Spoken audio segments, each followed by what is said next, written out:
War is hell, so when the federal government engages in a war, there are several questions that must be asked. Is it a just war? What constitutes victory, and is the strategy achievable? And if so, at what cost? The federal war on drugs was launched almost 40 years ago by President Nixon, and by almost any standard, the answer to all of those questions is a resounding no. This war has been an abject failure.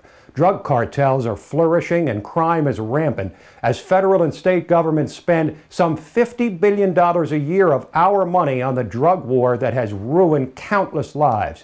There were more than 1.6 million drug arrests in 2009, and almost 90% of the pot-related arrests are just for possession of the drug.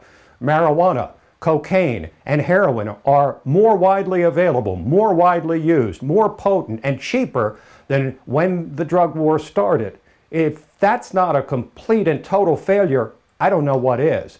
And before you say that it's leftists who oppose the drug war, and therefore the many conservatives who support it must be right, it is a trio of conservative giants, Thomas Sowell, Milton Friedman, and Bill Buckley, who have made some of the most compelling arguments for ending drug prohibition. Drugs are inherently a problem for the individual who takes them, but they are a much bigger problem for society, precisely because they are illegal.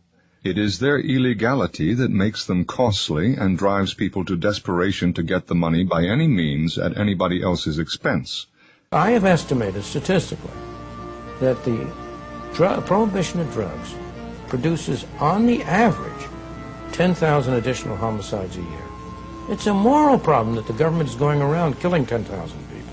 It's a moral problem that the government is making into criminals people who may be doing something you and I don't approve of, but who are doing something that hurts nobody else.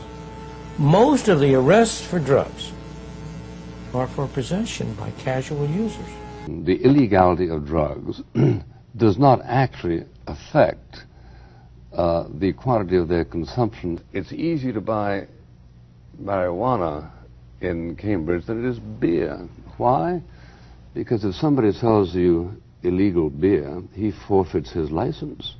And his license might have cost $200,000, his whole plant. Whereas people who peddle marijuana can do so furtively with no overhead. Lest we forget, we tried prohibition of alcohol, and it was a disaster of epic proportions. Prohibition created the same type of criminal underworld that's been spawned by this war on drugs. And no one can argue that alcohol is not by far the most dangerous drug. It has shattered millions of lives and ruined families. But making it illegal did not work at all. And given that we know alcohol addiction is a disease and not a crime, why would that not also apply to drug addiction? So from the standpoint of both whether it's right and whether it's worked, this war has been a disaster as big as the prohibition of alcohol. Criminalizing non-criminal behavior is wrong. And even if it was right, this war on drugs has failed and must be ended.